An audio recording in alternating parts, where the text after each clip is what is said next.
Hi, welcome to automation-testing.in. In this video, we will see how to run WinAppDriver server programmatically. Okay, so in our previous videos, when we are running our WinAppDriver program, we started the server manually.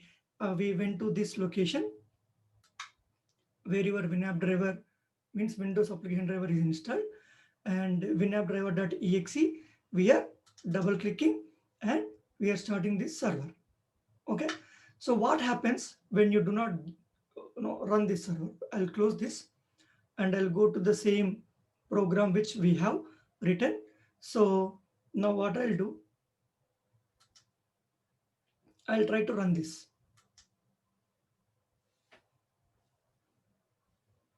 You see that it failed, and we'll see what happens. arg.openq.selenium. Before that,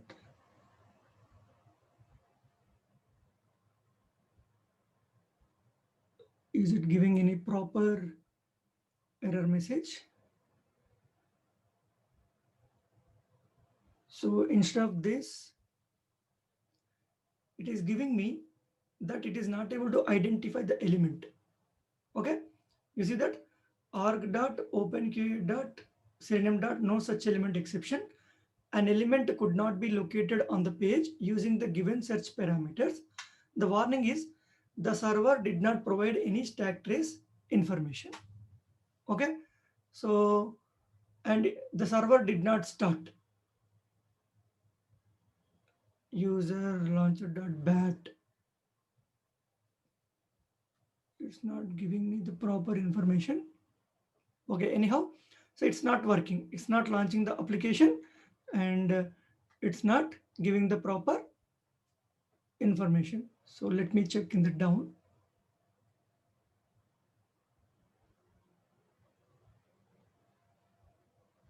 So the XPath is this one. It is not able to find this XPath. So because of the reason is I did not started the server. So now I'll start the server and I'll try to run the same thing. Now we'll see what will happen.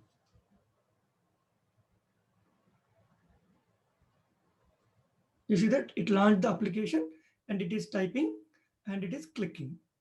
Okay, so it's working perfectly when you run the server.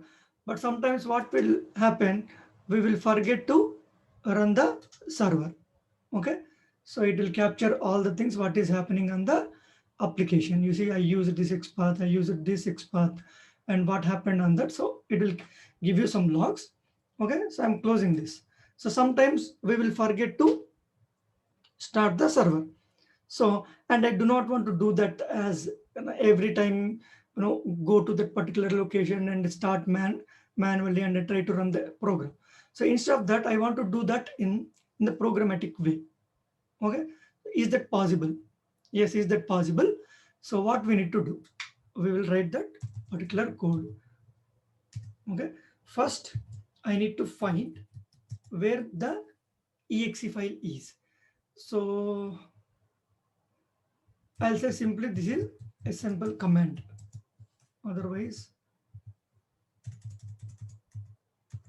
WinAppDriver server path. Okay, so what is that path? So here WinAppDriver.exe, I'll take this and I'll take it as a string. Okay, I want this location information. So you need to provide double backward slash to avoid the errors. So it's done. Now what you need to do, we have process builder. You see that process builder from the java.lang package. Okay, so you see that java.lang process builder. So you need to take this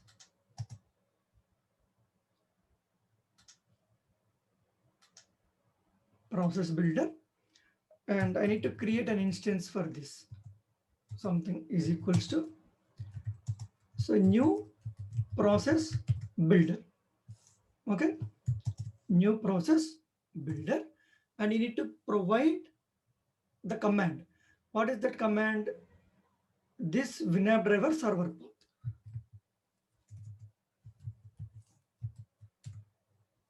Yeah, WinAppDriver server path dot inheritIO.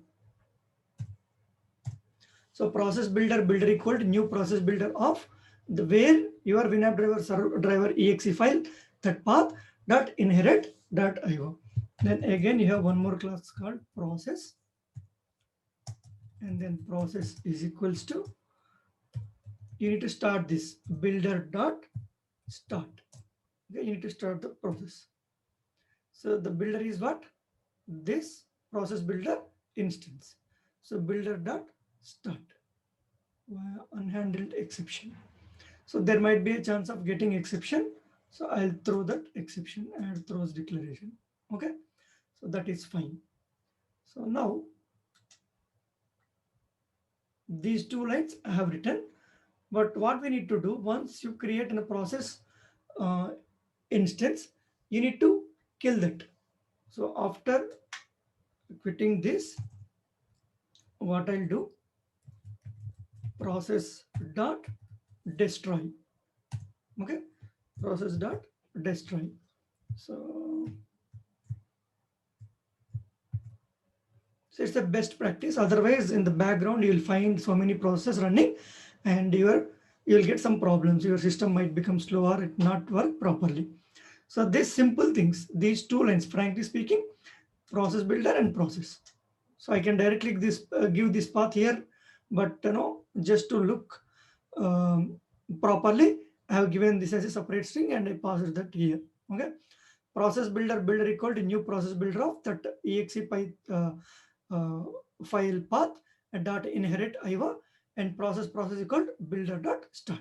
Once you're done working with this, all these things, you need to process dot destroy. Okay, so that's it. So I'm not starting the server. You see, you did not find any server here. It's not running anything. So now we'll try to run this and we'll see whether it is working fine or not. Run.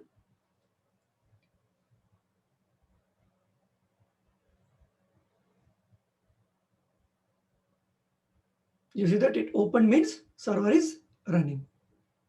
You see email at gmail.com and password and click on login button.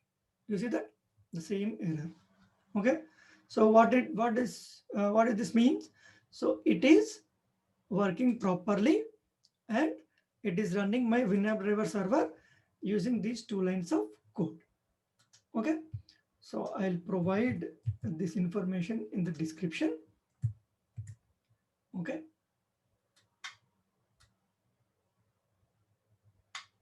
So I'll provide this information in the description for your reference.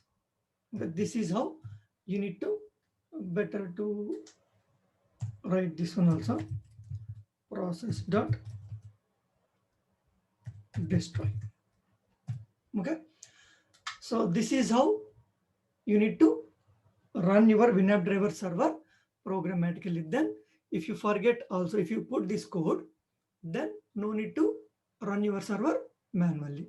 Okay, so we can avoid that issue. Okay, that's all in this video. Thank you for watching this video. So before concluding, I have a small request. Please subscribe to my YouTube channel for further and interesting updates. Thank you.